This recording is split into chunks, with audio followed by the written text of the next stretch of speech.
Hey everyone, I have a super quick video on the order by clause. The order by clause sorts the results of a query in either ascending or descending order based on which column we list. Here's an example. I have a list of employees. How can I list all of these employees alphabetically? Currently, they are listed by their employee ID. Well, at the end of my statement, I can add an order by clause. Order by, then a column to order our rows by. Let's order all of these employees by their last name. Now, by default, they will be ordered in ascending order or alphabetical order if you're working with characters. For descending order or reverse alphabetical order, just add DESC for descending. Now these employees are listed in reverse alphabetical order or descending order. For ascending order, that would be ASC, but that is the default, so you don't explicitly need ASC. Let's order these employees by their first name. First name.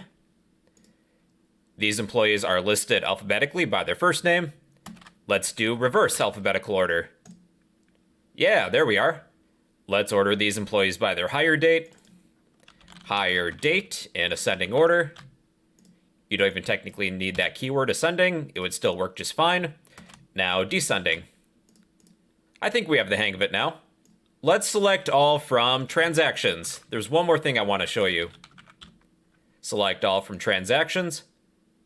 We have two transactions with the same amount.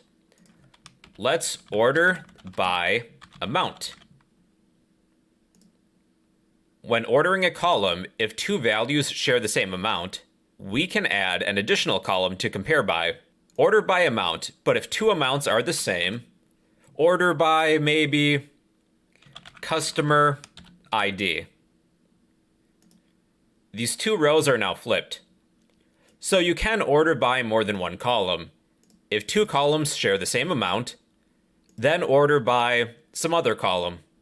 Then you can add ascending, descending, however you want to order your table. So yeah, that is the order by clause. You can order your rows by some column you specify in ascending or descending order. But yeah, that is the order by clause in MySQL.